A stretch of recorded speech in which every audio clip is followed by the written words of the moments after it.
332b, los verbos rectores son apropiar, ¿verdad? Porque si usted va a leer lo relativo al hurto y robo, quien se apropiare, ¿verdad? Entonces, el verbo rector aquí es apropiar. El sujeto activo, pues es cualquier persona, puede ser un funcionario o empleado público, o persona encargada de la guardia y custodia de los bienes a que se refiere este artículo. En este caso, el 332b, bienes arqueológicos. Sujeto pasivo, pues es el Estado, ¿verdad? Y el bien jurídico tutelado, aquí estamos hablando del patrimonio nacional. Patrimonio nacional. El elemento interno, entonces, será la voluntad, el ánimo de, pues, llevar a cabo o de apropiarse de cualquiera de los bienes enumerados en el artículo 332b y de hacerlo con o sin violencia. Si se realiza con violencia, estamos hablando de robo. Y si se realiza sin violencia, estamos hablando de hurto. Y por ser bienes arqueológicos, entonces tipificamos o solo hurto de bienes arqueológicos o solo robo de bienes arqueológicos. Muy bien. Ahora, respecto del artículo 332c, el tráfico de tesoros nacionales, pues acá la acción consiste en comercializar, exportar o de cualquier modo transferir la propiedad o la tenencia de alguno de los bienes señalados en los artículos anteriores, sin contar con la autorización del Estado. Quiere decir que aquí no se están vendiendo zanahorias, whiskiles, papas, pan, no. Se está traficando con, sea, bienes que integran el Tesoro Nacional y por eso el delito se denomina tráfico de tesoros nacionales. Tráfico de tesoros nacionales. Y el 332c, que ustedes tienen ahí a la mano, establece, se impondrá prisión de 6 a 15 años, sería, y multa de 5,000 a 10,000 quetzales a quien comercializare, exportare o de cualquier modo transfiera la propiedad o la tenencia de alguno de los bienes señalados en los artículos anteriores. ¿Cuáles son los artículos anteriores? El hurto y robo de tesoros nacionales o el hurto y robo de bienes arqueológicos. Si en lugar de ser intermediario de quintales de papa, por ejemplo, es un intermediario de bienes que integran el Tesoro Nacional o bienes que sean tesoros arqueológicos, el tipo penal es el de tráfico de tesoros nacionales. Entonces, en el supuesto que les planteaba de la persona que se trae una silla que estaba en la casa del general José Rufino Borges en San Marcos, ¿verdad? No la detiene, la logra vender a un tercero y ese tercero es el que ya la está comercializando. Eso ya se tipifica como tráfico de tesoros nacionales. Y ustedes ven ahí, entonces, sí, Marco Mendoza, el tiempo suyo. Lick, buenas tardes, disculpe. En un caso reciente que agarraron a una persona en el aeropuerto y luego acá en Antigua, a su criterio, ¿por qué sí? O sea, evidentemente no se podía decir que fue un robo, podría haber sido un hurto, pero también existía un tráfico porque querían sacarlo del país. ¿Por qué sí está tipificado claramente a su criterio? ¿Por qué le dieron una medida sustitutiva a esta persona? Ya que en la segunda vez que cuando los agarraron en la Antigua, quisieron irse por el 332D para extinguir la pena, sin embargo se las negaron. Pero ¿por qué si las penas, se podría decir que había un concurso real de delitos porque eran varios, por qué les dieron una medida sustitutiva? Bueno, muchas gracias por su pregunta. Fíjese que le voy a contestar respecto de lo que nosotros sabemos, ¿verdad? Puesto que habría que conocer el expediente y saber cuáles son los elementos en sí. Para empezar, ustedes lo van a ver cuando estén en Derecho Procesal Penal, que hay ciertos delitos que sí permiten la aplicación de medida sustitutiva. Entonces, si este ilícito aparece dentro de los cuales sí se puede aplicar una medida sustitutiva, pues no es nada ilegal, porque la misma ley permite de que el sindicado goce de una medida sustitutiva.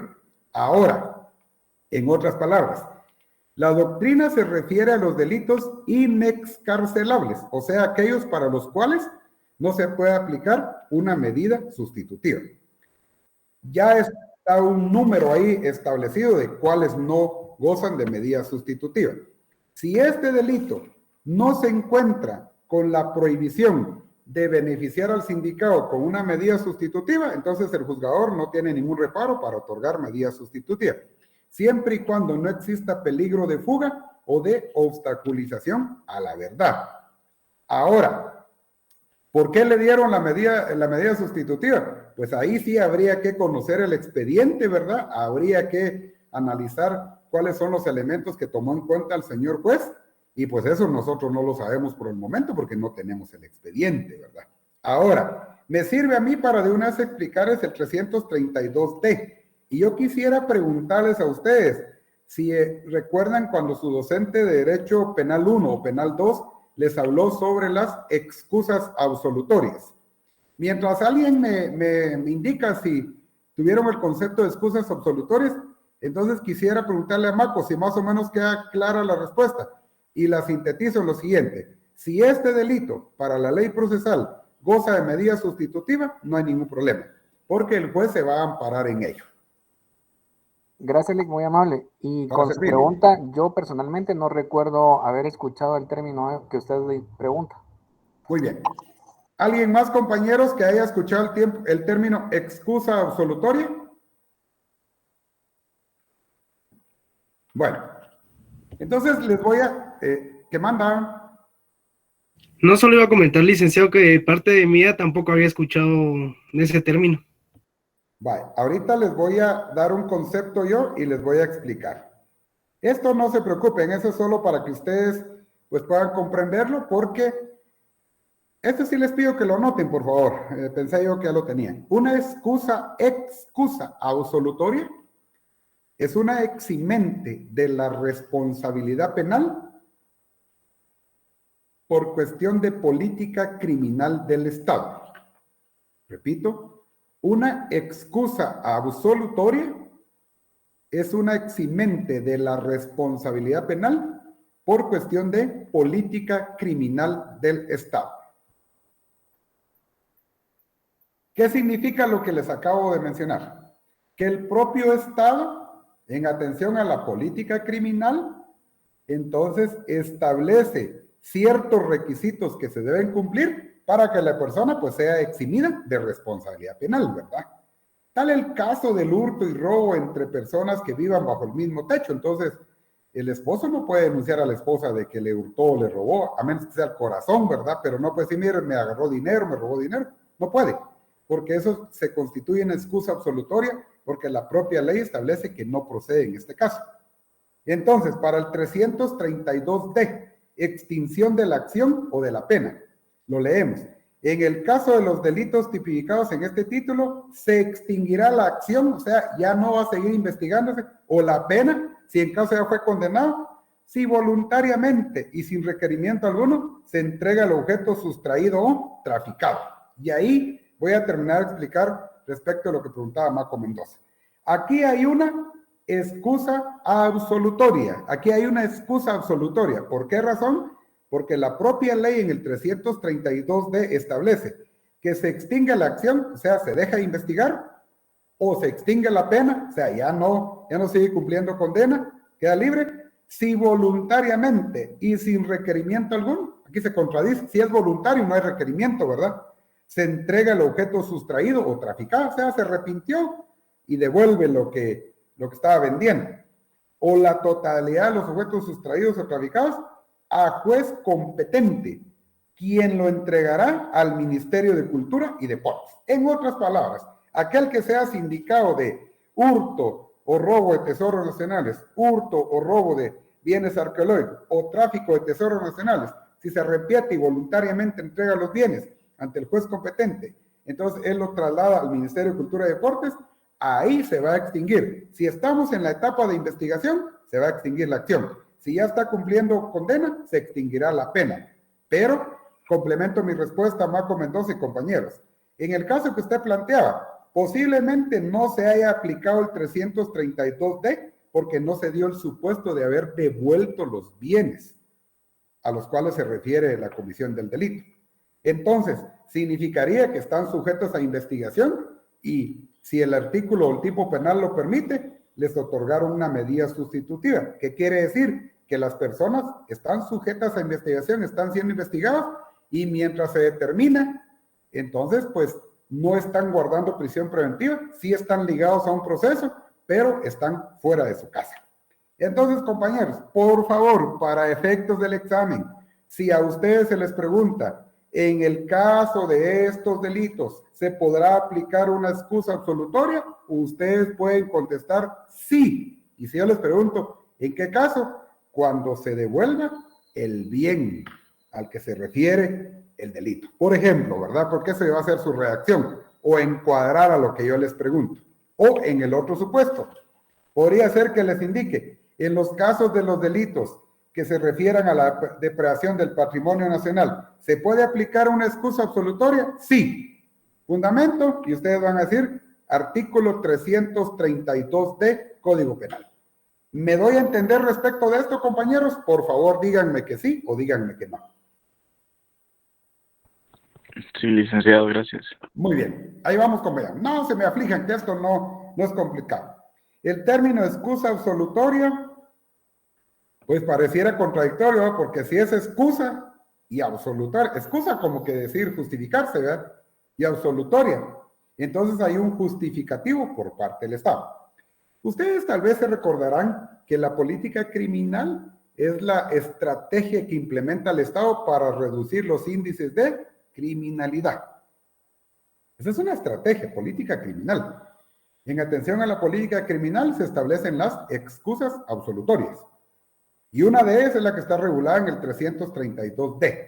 Si voluntariamente se entrega el objeto sustraído o traficado, entonces, si estaba iniciando la investigación, ahí termina todo. Si ya iba a cumplir pena, ahí deja de cumplir pena. Si voluntariamente se devuelve el objeto sustraído. Muy bien. Porque ahí en el folleto les pido que lean el artículo 332D. Entonces ustedes agreguen ahí su folleto, excusa absolutoria, y es lo que les mencioné, que es un eximente de la responsabilidad penal por cuestiones de política criminal del Estado. El propio Estado establece en qué casos ya no se puede seguir investigando o que la persona cumpla condena. Muy bien. Entonces nos vamos al artículo 333. Tenencia de instrumentos de falsificación. Artículo 333. Tenencia de instrumentos de falsificación. Y el artículo del cual estamos hablando establece que quien, cualquier persona, fabricare, introdujere al territorio nacional o retuviera en su poder cuño, sellos, marcas u otros instrumentos o útiles conocidamente destinados, aquí hay un error, sí, o útiles conocidamente destinados para cometer alguna de las falsificaciones a que se refiere este título, pues hay una pena de prisión. Vamos a explicar a qué se refiere todo esto, ¿verdad? Porque a veces no es solo de leer el artículo, sino hay que entenderlo un poquito. El 336 se refiere a fabricar, introducir al país o retener cuño. ¿Qué es un cuño? Es el troquel o troquel de acero con el que se sellan las monedas, ¿verdad? Entonces, el cuño sirve para sellar monedas, para sellar medallas, etc. Marcas u otros instrumentos destinados para cometer cualquier falsificación de las ya indicadas. Entonces, como ustedes pueden ver, esto está en el folleto, ¿verdad? Eso está en el folleto que les envié, que la acción consiste en fabricar o introducir al país o retener el cuño, es el aparato con el que se hacen las monedas, las medallas o cosas análogas. Introducir marcas u otros instrumentos destinados para cometer cualquiera de las falsificaciones. En pocas palabras, lo que sanciona este artículo es la tenencia de los aparatos, de los instrumentos que se van a utilizar para cometer falsificaciones. Y vemos nosotros los elementos de este delito, ¿verdad? Que los verbos rectores pues son tres: falsificar, introducir o retener. Que el sujeto activo es cualquier persona y lo dedujimos de la palabra que indica quién, deja abierta la posibilidad de que sea cualquier persona. Sujeto pasivo, en este caso el Estado. El bien jurídico tutelado, que ustedes lo tienen en el folleto, es el patrimonio nacional. ¿Por qué? Porque se afecta el patrimonio del Estado. ¿Quién es el único autorizado para emitir moneda? En este caso, el Estado, ¿verdad? A través del Banco de Guatemala. Entonces, el Estado resulta como el sujeto pasivo. Bien jurídico tutelado, el patrimonio nacional. En cuanto a elemento interno y elemento material, es el elemento interno la voluntad, el deseo, el ánimo de fabricar, introducir al país, sea un cuño, sea sellos, sean marcas u otros instrumentos para cometer cualquiera de las falsificaciones. Y el elemento material, pues ya es introducir, fabricar. ¿Verdad? Primero lo pienso y luego lo realizo. Cuando lo pienso es el elemento interno. Cuando lo realizo es el elemento material. Y la conducta en este caso es de acción. Sí, Marco, por favor. Vic, me surge una duda. En este caso, por ejemplo, al igual que el 330, serían delitos de acción pública. Y el Ministerio Público no debería de investigarlos de oficio, porque, por ejemplo, yo he visto algunas publicaciones en Facebook donde publicitan este tipo de cosas. Ajá, entonces, en sí. Dice que si son de acción pública deberían de investigarlos de oficio, es lo que usted me indica.